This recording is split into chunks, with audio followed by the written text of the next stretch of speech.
Muy buenas, hoy nos metemos de lleno en un documento clave, el que puso los cimientos de la España que conocemos. Vamos a desgranar el plano maestro de la nación, ni más ni menos que la Constitución de 1978. Pero a ver, antes de nada, paremos un segundo. Oímos hablar de la Constitución todo el tiempo, pero ¿qué es exactamente? ¿Es solo un tocho de leyes o hay algo más detrás? Pues mirad, la forma más sencilla de verlo es pensar en ella como el plano de un edificio.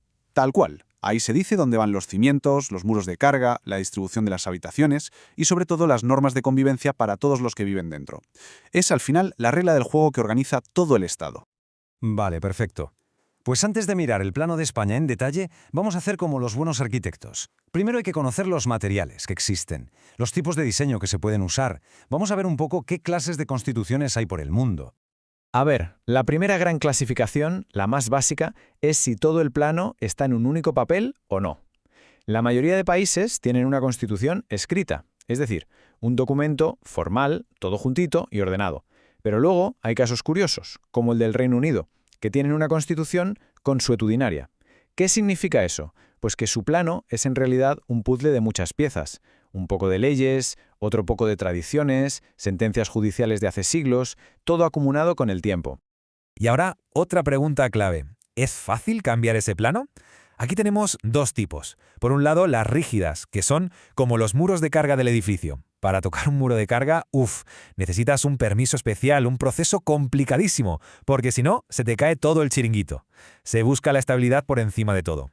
Y por otro lado están las flexibles, que se pueden cambiar casi tan fácil como cambiar una ley normal y corriente. Vale, ¿y quién dibuja el plano? El origen lo es todo. Hay constituciones populares que nacen, como su nombre indica, del pueblo, de su voluntad. Luego están las pactadas, que son fruto de un acuerdo o de un tira y afloja entre el rey y el parlamento. Y por último, las otorgadas, que, básicamente, son un regalo del monarca, que dice, venga, os concedo estos derechos y os cedo un poquito de mi poder. Pero ahora viene lo más interesante, para mí al menos. Hay un teórico, Karl Lowenstein, que propuso una clasificación que no se fija en la forma, sino en si la Constitución funciona de verdad. Y para explicarlo, usó una analogía que es genial. Dijo que una Constitución es como un traje. Y la pregunta del millón ¿es un traje que te pones y te sienta como un guante o es uno que se queda en el armario cogiendo polvo? Fijaos cómo funciona la analogía. La Constitución normativa sería el traje perfecto, hecho a medida. Te lo pones todos los días porque te queda clavado, refleja quién eres. Luego está la anominal, que es ese traje que te compraste pensando en el futuro, pero que todavía te queda grande. Está ahí, en el armario, como una aspiración, un objetivo al que llegar. Y finalmente la semántica, que ojo, esto ya no es un traje, esto es un disfraz. Se usa para aparentar, para esconder la realidad del poder, no para limitarlo. Bueno, pues con toda esta caja de herramientas teóricas ya lista, vamos a lo nuestro. Volvemos a casa y abrimos el plano que se dibujó para España en 1978. A ver qué nos encontramos. Y lo primero que llama la atención es la velocidad. Hay que pensar de dónde veníamos, de una dictadura larguísima. Pues bien, en 1977 se da el pistoletazo de salida con la ley para la reforma política. Y en apenas un año, el 6 de diciembre de 1978, la gente vota sí en referéndum. Y antes de comernos las uvas, el 29 de diciembre, ya estaba en vigor. Fue un proceso de vértigo para un cambio que desde luego fue histórico. Venga, pues ahora toca hacer de peritos. Vamos a coger esas clasificaciones que vimos antes y a aplicárselas a nuestra Constitución. ¿Qué tipo de edificios se diseñó en el 78? ¿Cuáles son, digamos, sus especificaciones técnicas? Si le pasamos el escáner, vemos varias cosas clarísimas. Primero, es escrita, y ojo, bastante extensa, 169 artículos, que no son pocos. Segundo, y esto es importantísimo por el contexto, su origen es popular. Nació del voto de la gente, no fue una imposición. Tercero, para protegerla de cambios a la ligera, se diseñó como rígida, muy difícil de reformar. Y por último, no es una invención de la nada, es derivada. Sus arquitectos se fijaron mucho en otros planos que funcionaban bien por Europa, como el alemán o el italiano, y adaptaron las mejores ideas. Perfecto. Ya hemos visto el tipo de plano. Ahora vamos a lo más profundo, a los cimientos. El título preliminar de la Constitución, los primeros artículos, definen la esencia misma del Estado. Son, literalmente, los 5 pilares que sujetan todo el edificio. El primer pilar es una declaración de intenciones en toda regla. Define España como un Estado social y democrático de derecho.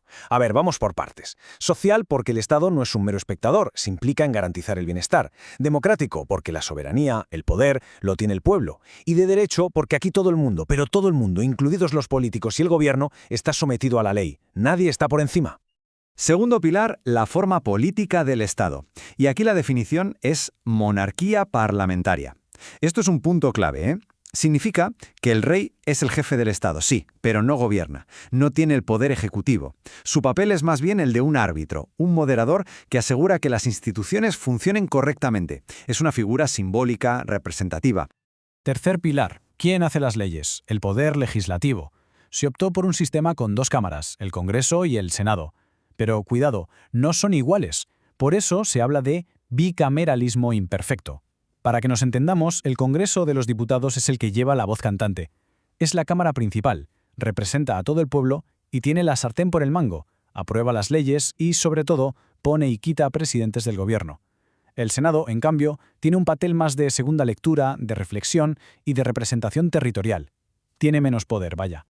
Llegamos al cuarto pilar, que es probablemente el invento más característico de la Constitución del 78, el Estado autonómico. Es una solución a medio camino, un híbrido entre un Estado centralista y uno federal.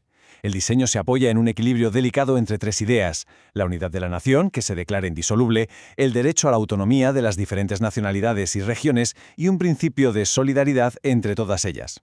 Y el quinto y último pilar es el que lo ata todo, la división de poderes, pero con un matiz: racionalizada. El plano busca un equilibrio muy fino. A ver, el gobierno, el ejecutivo, manda en el día a día. El Parlamento, el legislativo, hace las leyes y controla al gobierno. Y los jueces, el poder judicial, se aseguran de que nadie se salga del tiesto. Es el clásico sistema de pesos y contrapesos, pensado para que los poderes se vigilen unos a otros y, de paso, buscar la estabilidad del gobierno y, algo fundamental, la independencia de los jueces.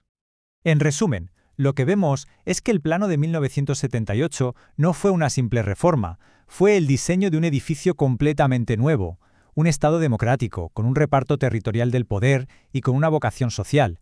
Un diseño que buscaba romper con el pasado y poner las bases para la convivencia y el desarrollo que vendrían después.